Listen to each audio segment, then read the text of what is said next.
Day, here we go. October 14th. Habits are first cobwebs, then cables. Spanish proverb. Habits develop either consciously or reactively. We are strongly influenced by interpretations of our environment and biases we assign to people, places, and things. Learning more about transactional analysis, which is how our adult, child, and parent ego states interact with other people's three ego states, is going to give us a broader understanding of our addictions and our relationships. Yesterday, we gave a brief example of how we react to our environment from the parent, adult, or child ego states. Environment can trigger a change from one ego state to another before we consciously engage in the transaction. Today, let's look at the child ego state, three subcategories: free child, adaptive child, and rebellious child. Free child, sometimes called natural child, is a state in which we authentically feel anger, bliss, fear, and pleasure without judgment. A baby never considers whether it is appropriate to cry or laugh or take a dump.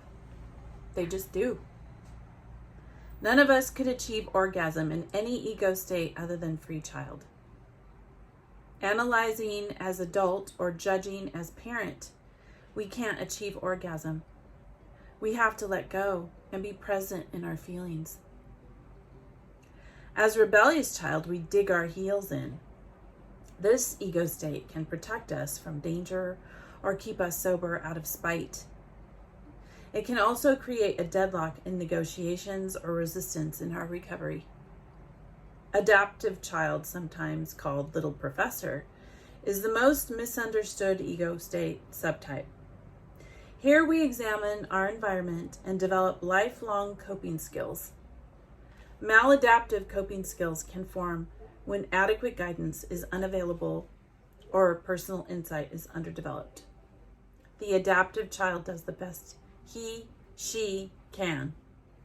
Some of these early crafted coping methods are automatic today.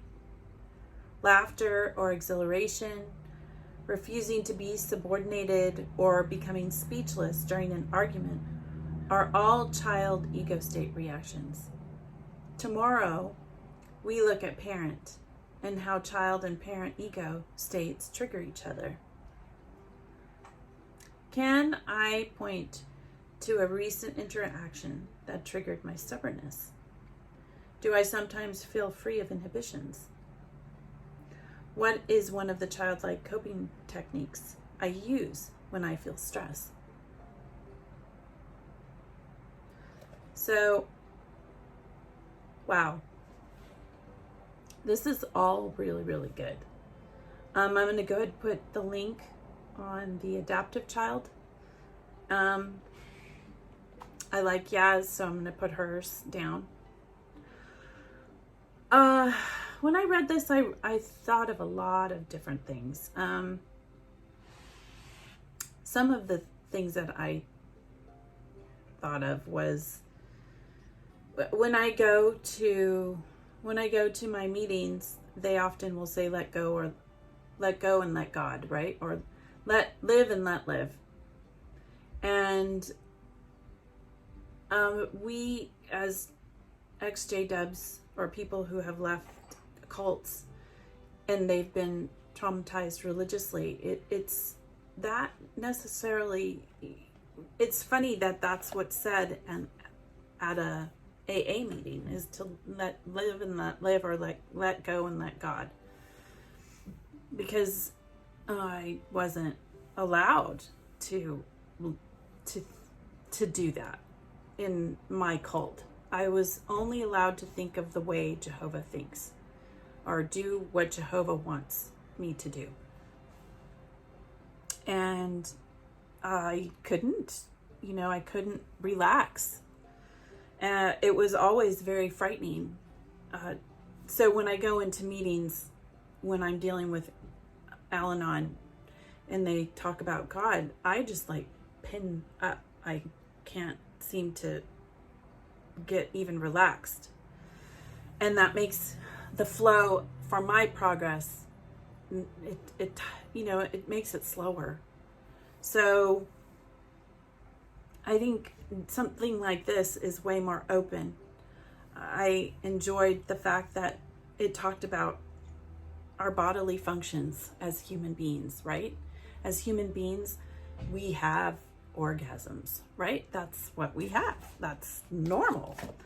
I looked up the word orgasm on jw.org. Oh, that's funny. There were 11 pop-ups, right? They give you 11 like watchtowers that you go to, or questions from the readers or whatever. So stupid. Anyway, so the one that popped, one of the years that popped up was 1959, right? 1959. That was the oldest when the word orgasm was used. And then the most recent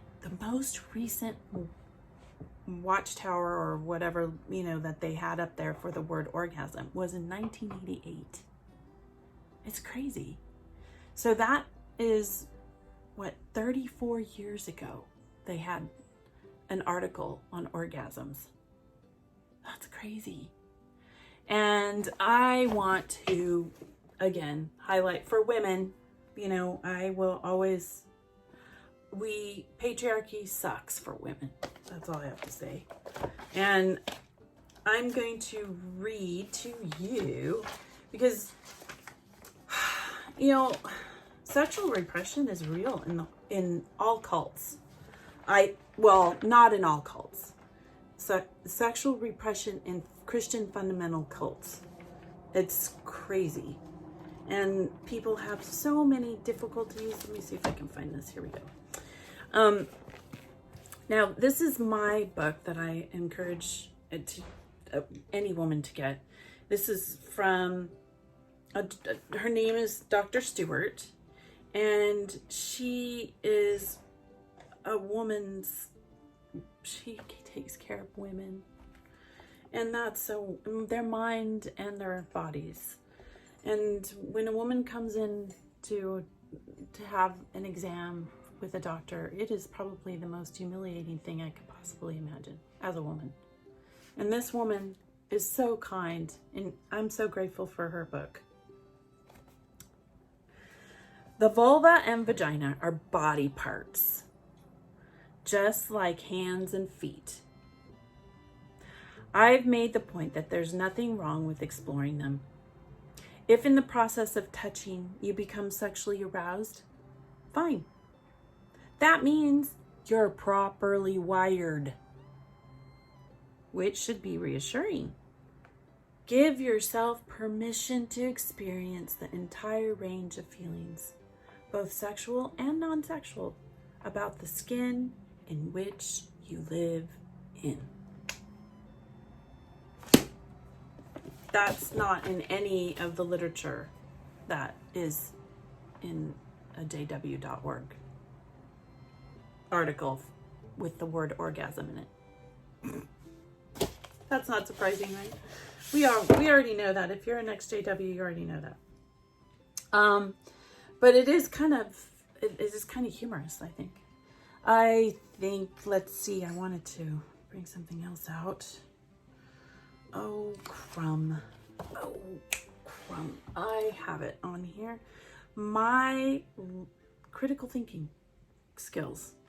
I have something, sexuality, human sexuality. I'm turning it into this because I thought this was really good. In the fact that you have to relax and you have to be in what she called free child, right? You have to have freedom to be able to feel things. Principles of critical thinking when it comes to human sexuality. I'll put this down on the description. I had to go through a few pages of Google in order for me to find out, to find something. The question that I asked Google, because it's in one of the JW articles, scientifically, can masturbation lead to fornication, adultery, sodomy, or lesbianism? Because that was in one of the little pop-ups that the Watchtower brought up. And then I looked, that's the question that I put into Google. And then you had to go through, like I said, a couple of pages of all this Christian baloney. And then I got to this, my development lab. And the principles of critical thinking. There's 8 of them. 1, to be skeptical. 2, examine definitions of terms. 3, examine the assumptions or premises of arguments. 4, be cautious in drawing conclusions from evidence. 5, consider alternative interpretations of research evidence. That's really important. 6, consider the kinds of evidence on which conclusions are based. 7, do not oversimplify. 8, do not overgeneralize. And I like this.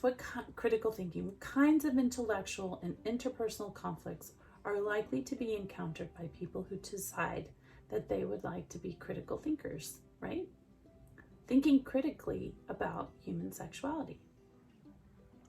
So, it's important, I think, for women especially, because in a patriarchal society, which is most of Western civilization here, making it really difficult for women because they have this subordinate position, and it's been like that for centuries. But not in this article, it goes in explaining, not in all cultures. So it's just our culture right now. I also looked up another article by Pamela Wible, and she's a doctor, and it goes the article is America, Oversexualized and Sexually Repressed. So, it's really important for us to understand that. And as XJWs, we don't always get information. Well, we have to do our research, right? You have to do a lot of research when you come out. And having the knowledge of knowing where we are in our thinking, right? In our thinking when it comes to adult, child, and parent ego states. Because that will allow us to have more freedom to understand why we do what we do, or why we have problems with certain things in our lives. So this was really helpful. I really enjoyed this.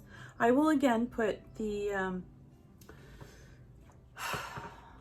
in the description the transactional analysis of ego states, the voices in your head, and the adapted child. And I hope this helps you. I hope this helps you in your healing journey. Enjoy the skin you're in. Enjoy the skin you're in. The encouragement that I give women is go to your local library. Go to your local library. Go down to, for us, it's called the Friends Library in Newport Beach. And you can get a book that you can take home and not worry about returning for $1. And I think I got this book for $1. And it was the best thing I possibly could have gotten for myself, especially coming out of a very repressive religion. I had no idea how bad it was, that how much I didn't know. So knowledge of your body, just like a hand and a foot, a vestibule. There you go. I hope this helps you on your healing journey.